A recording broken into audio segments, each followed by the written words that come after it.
గుజరాత్ లోని మెహసానా జిల్లాలో ఉన్న ఒక చిన్న గ్రామం ఒక్కసారిగా దేశవ్యాప్తంగా వార్తల్లో నిలిచింది. దానికి కారణం అక్కడ కురిసిన నోట్ల వర్షం. ఆ గ్రామానికి చెందిన మాజీ సర్పంచ్ తన మేనల్లుడు రజక్ వివాహాన్ని అత్యంత వైభవంగా నిర్వహించాలని నిర్ణయించుకున్నారు. తమ కుటుంబంలో రజక్ ఒక్కడే వారసుడు కావటంతో ఆ సంతోషాన్ని చాటుకోవటానికి వారు ఒక వింత మార్గాన్ని ఎంచుకున్నారు. పెళ్లి ఊరేగింపు సాగుతున్న సమయంలో కుటుంబ సభ్యులు తమ ఇంటి పైకప్పు పైకి చేరుకొని కరెన్సీ నోట్లను గాల్లోకి వెదజల్లారు. కేవలం 10-20 రూపాయలు మాత్రమే కాకుండా ఏకంగా 500 రూపాయల నోట్ల కట్టలను గాల్లోకి విసిరారు. ఆ నోట్లు వర్షంలా పడుతూ ఉంటే కింద ఉన్న జనం వాటిని పట్టుకోవటానికి ఒకరినొకరు తోసుకుంటూ కింద పడుతూ పోటీ పడ్డారు. దీనికి సంబంధించిన వీడియో సోషల్ మీడియాలో వైరల్ కావడంతో తీవ్ర విమర్శలు వెల్లువెత్తాయి. ఈ ఘటనపై లోతుగా విశ్లేషిస్తే కొన్ని ముఖ్యమైన వాస్తవాలు వెలుగులోకి వస్తాయి. భారతీయ కరెన్సీ నోట్లను ఇలా గాల్లోకి విసరడం లేదా దుర్వినియోగం చేయడం సెక్షన్ 188 మరియు ఇతర ప్రజా భద్రతా చట్టాల కింద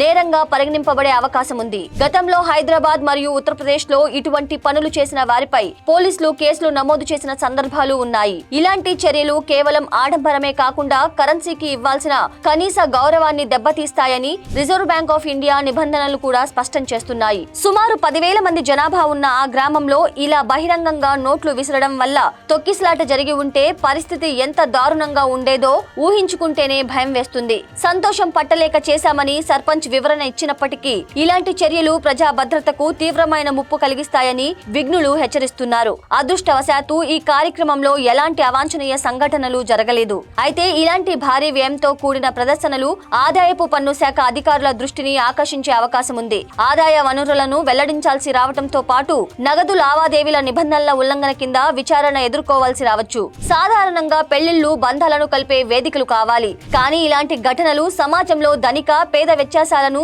మరింత ఎగతాళి చేస్తున్నట్లుగా కనిపిస్తున్నాయి. ఒకవైపు తిండికి లేక పేదలు ఇబ్బంది పడుతూ ఉంటే మరోవైపు ఇలా డబ్బును గాల్లోకి విసరడం నైతికంగా కూడా సరైంది కాదని నెటిజన్లు అభిప్రాయపడుతున్నారు. సంతోషాన్ని చాటుకోవడానికి అన్నదానం లేదా సామాజిక సేవ వంటి ఇతర మార్గాలు ఉన్నాయని, ఇతరుల ప్రాణాలను పణంగా పెట్టే ఇలాంటి ఆడంబరాలు సమాజానికి తప్పుడు సంకేతాలు పంపుతాయని ఈ ఘటన మనకు గుర్తు చేస్తోంది.